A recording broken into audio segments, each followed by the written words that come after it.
हरि ओम। श्री सद्गुरुदेवाय नमः। हे परम प्रिय मित्रों, माताओं, बहनों, चलो परमात्मा की ओर चरण में आपका एक बार फिर हार्दिक स्वागत और अभिनंदन है। हे मेरे परम प्रिय मित्रों, आपसे आज एक बहुत ही सुंदर, ज्ञानवर्धक और जीवन के लिए बहु उपयोगी मैं वीडियो शेयर कर रहा हूं। आप सुनोगे और आपको अच्छा लगता है तो आप लाइक, शेयर, सब्सक्राइब और ऑल बेल आइकन जो होता है उसको पुश कीजिए और अपने मित्रों को भी ये सौभाग्य प्रदान कराइए कि जो है आध्यात्मिकता से जो इस लाइन की तरफ चलते हों वो फलीभूत हों। हे मेरे प्रिय मित्रों, अब जो विषय है वो विषय जो है क्रोध से संबंधित था कि जब व्यक्ति को क्रोध आता है, वो सीधी सी बात है, दूसरे वाले को कटु वचन कहेगा ही। लेकिन अब सुनने वाले का विषय है, जब तक उन वचनों को वह स्वीकार नहीं करता तब तक वह वचन उसका कुछ भी नहीं कर सकते। आई नहीं बात समझ? एक टीचर है, वो एक क्लास में पढ़ा रहा है। अब तक जब तक वो बच्चा ध्यान से उन शब्दों को नहीं सुनेगा, स्वीकार नहीं करेगा, तब तक वह कुछ भी नहीं सीख सकता। उसके लिए व्यर्थ है वो। ये तो हुई अच्छाई की बात। इसी प्रकार कटु वचनों की भी है। जब तक सामने वाला कटु वचन आप कह रहा है, जब तक आप उनको स्वीकार नहीं कर लेते हुए आपका कुछ भी नहीं बिगाड़ सकते। लेकिन आपने देखा होगा उनके कटु वचन तो बड़े तीखे होते हैं। ये सत्य है, कटु वचन तीखे होते हैं और जो तीखे होते हैं सीधे मन पे प्रहार करते हैं और मन बहुत जल्दी विचलित हो जाता है। इसीलिए आप उसके क्रिया में प्रतिक्रिया करते हो। लेकिन जो अध्ययन कार्य था, वो ज्ञान था, वो आत्मा से निकलता है। इसलिए वो इतनी जल्दी प्रतिक्रिया ना कर सका कि उसको आत्मा ही एक्सेप्ट कर रही थी, बुद्धि एक्सेप्ट कर रही थी और मन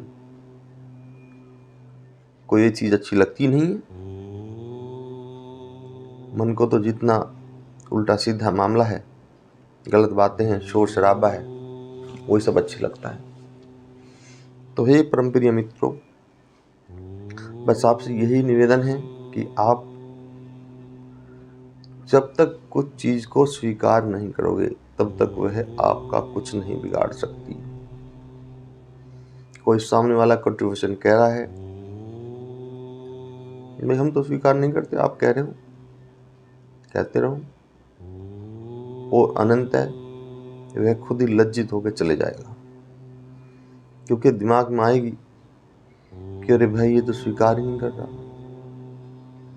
वो बाहर से नहीं होगा तो अंदर से उसका मन जरूर स्वयं से लज्जा महसूस करेगा कि मैं हूँ, कहे जा रहा हूँ उल्टा सीधा। एक ये है, कोई भी क्रिया प्रतिक्रिया इनके लिए बिल्कुल कुछ है ही नहीं। इसी प्रकार एक बार एक बहुत ही लोकप्रिय महात्मा बुद्ध जी का इसमें वृतांत आता है। भगवान बुद्ध जी तो थे, तो ऐसा वृतांत है कि वे एक अपने शिष्यों के साथ कहीं भ्रमण पर थे। जब थोड़ा भ्रमण करने के बाद उन्होंने कहीं सोचा कि अब जो है अपना आसन लगाया जाए, थोड़ा विश्राम किया जाए और जो है ध्यान भजन तो चलता ही रहता है संतों का। तो उसने अपने शिष्यों से कहा कि जाओ भिक्षाटन करके आओ या भोजन की व्यवस्था करो। तभी वहां कोई इस तरह के व्यक्ति आ गए जो अच्छे आचरण वाले नहीं थे, दुराचारी थे। उन्होंने श्री भगवान को, बुद्ध जी को कुछ अपशब्दों का कहना शुरू कर दिया। जब उन्होंने अपशब्दों पे ध्यान नहीं दिया तो वे और लगातार निरंतर कहे जा रहे थे। क्योंकि नहीं ध्यान दिया तो खींच बढ़ गई, तो फिर दोबारा तिबारा कहने वाली बात आई। तो वहीं पर उनके परम प्रिय शिष्यों ने कहा कि हे प्रभु, ये व्यक्ति आपको बार बार अपमानित कर रहा है और आप बिल्कुल भी होके इसकी तरफ ध्यान देना पसंद नहीं कर रहे हैं। हमें कितना बुरा लग रहा है, आप देख रहे हो। आप हो तो मजबूरी मत समझना, इसको उठा के अभी पटक देते हैं, 4 डंडे लगा देते हैं इसको, ये फिर जिंदगी में ऐसा नहीं करेगा। तो परम प्रिय महात्मा बुद्ध भगवान का बहुत ही सुंदर सा जवाब था। उनका जवाब ये था, अपने शिष्यों से कहा, उनके बनते अगर आपके घर कोई मेहमान आ जाए और आपने उसकी मेहमान नवाजी में, आओ भगत में, उसके सम्मान में उसको भोजन प्रस्तुत करा और किसी कारणवश उसने भोजन वो स्वीकार नहीं करा, एक्सेप्ट नहीं करा, तो फिर वह भोजन किसका है, क्या होगा? तब उसने कहा, बिल्कुल वह भोजन तो गृह स्वामी का है और जो है वही उस व्यंजन का उपयोग करेंगे। इनका बस तो इसी प्रकार है। इन्होंने मुझे ये कटु वचन, जिन्हें आप कटु वचन कह रहे हैं, ये कहे, तो मैंने तो इन पे ध्यान नहीं दिया, ना मैं इनको स्वीकार कर रहा हूँ। और जब तक मैं स्वीकार नहीं करूँगा तो इनके वचनों का मेरे पे कोई प्रभाव नहीं पड़ेगा। आप क्यों स्वीकार कर रहे हैं, मैं तो यही समझ नहीं पा रहा हूँ।